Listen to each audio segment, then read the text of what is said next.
Monsieur Poirot! Is that really you? Demanded Mrs. Oliver. Myself in person, madame. Well, this is Mrs. Oliver. I don't know if you'll remember me, But of course I remember you, madame. Who could forget you? Well, people do sometimes, said Mrs. Oliver. Well, quite often, in fact. I don't think that I've got a very distinctive personality, or perhaps it's because I'm always doing different things to my hair, but all that's neither here nor there. Now, I hope I'm not interrupting you when you're frightfully busy. Oh, no, you do not derange me in the least. Oh, good gracious, I'm sure I don't want to drive you out of your mind, but the fact is, I need you. Need me? Yes, at once. Can you take an aeroplane?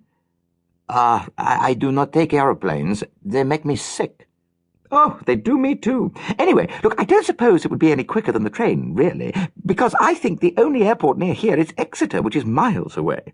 So come by train.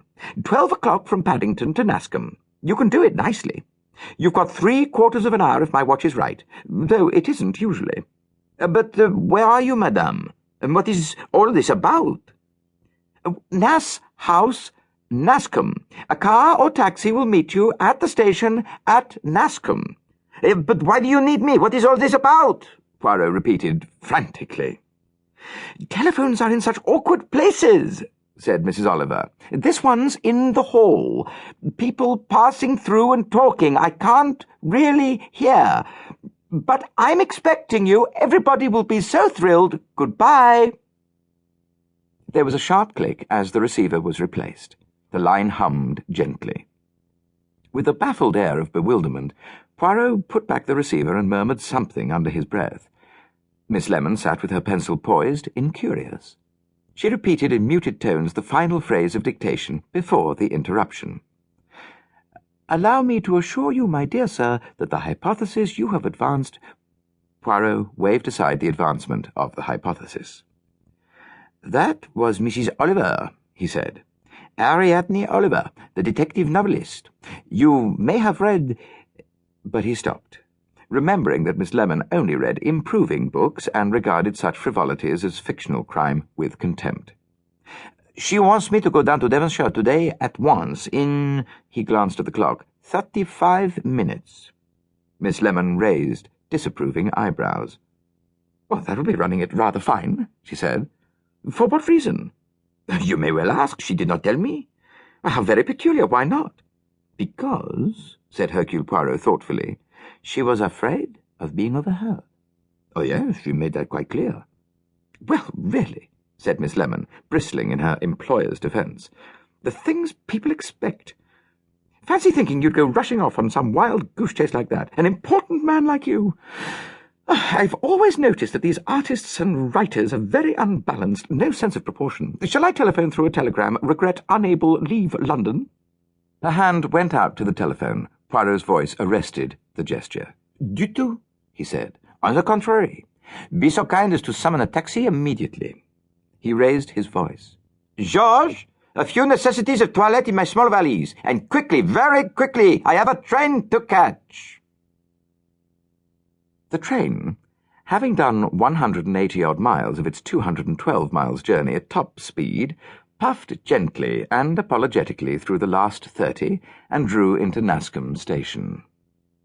Only one person alighted. Hercule Poirot. He negotiated with care a yawning gap between the step of the train and the platform and looked around him. At the far end of the train, a porter was busy inside a luggage compartment. Poirot picked up his valise and walked back along the platform to the exit.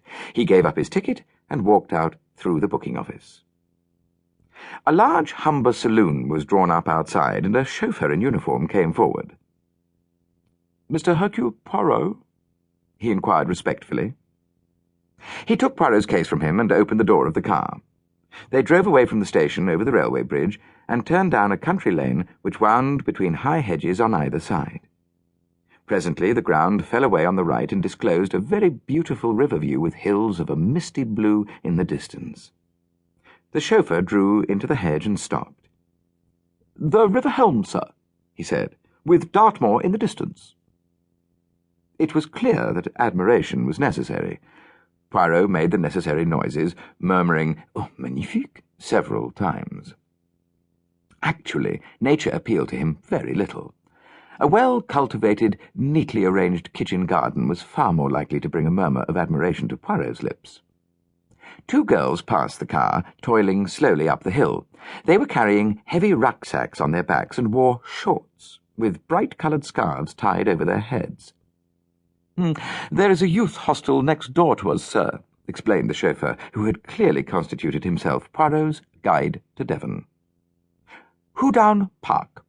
Mr. Fletcher's place it used to be. The Youth Hostel Association bought it, and it's fairly crammed in summer-time. Take in over 100 a night, they do.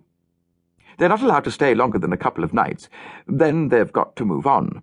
Both sexes, and mostly foreigners." Poirot nodded absently.